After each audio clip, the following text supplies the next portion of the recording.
বেআইনিভাবে মাটি কাটায় চালক সহ গাড়ি আটক করল জাঙ্গিপাড়া থানার পুলিশ। হুগলির জাঙ্গিপাড়ার অন্তর্গত দিলাকাশ অঞ্চলে বেশ কয়েকদিন ধরেই বেআইনিভাবে মাটি কাটার কাজ চলছিল।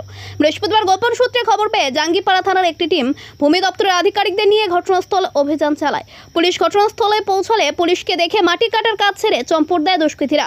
ঘটনাস্থল থেকে মাটি কাটার জেসিবি চালককে দেখতে পেয়ে পুলিশ জিজ্ঞাসাবাদ শুরু করেন এবং ওই চালকের কথাবার্তা সন্দেহজনক হওয়ায় এবং মাটি কাটার বৈধ কোনো কাগজপত্র দেখতে না পারায় জাঙ্গিপাড়া থানার পক্ষ থেকে চালক সহ জেসিবি গাড়িটিকে আটক করে থানায় নিয়ে যাওয়া হয় এবং বেআইনিভাবে মাটি কাটার কাজ বন্ধ করে দেয় পুলিশ। এই গোটা ঘটনায় বেআইনি কার্যকলাপের বিরুদ্ধে জাঙ্গিপাড়া থানায় একটি লিখিত অভিযোগ দায়ের করেন বিএলআরও। গোটা ঘটনার তদন্ত শুরু করেছে জাঙ্গিপাড়া থানার পুলিশ এবং পলাতক দুষ্কৃতীদের খোঁজে তল্লাশি শুরু করেছে পুলিশ।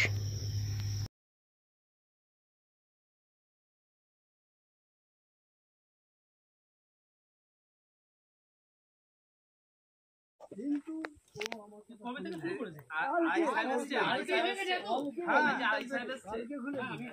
কথা বলুন, এখন আপনাকে নাম্বারটা বলে এখান থেকে নাম দিলে ওখান থেকে যাবে, এই দিক থেকে নাম যাবে ওখান থেকে।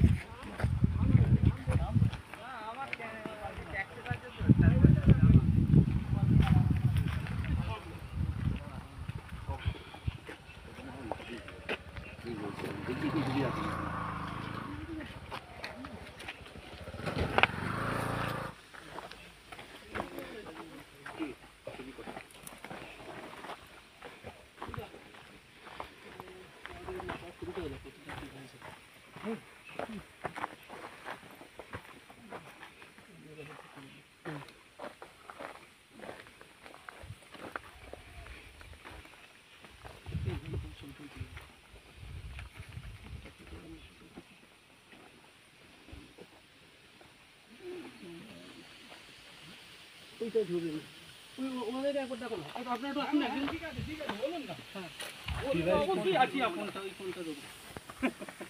এইটুকু আর কথা দিতে পারবো না।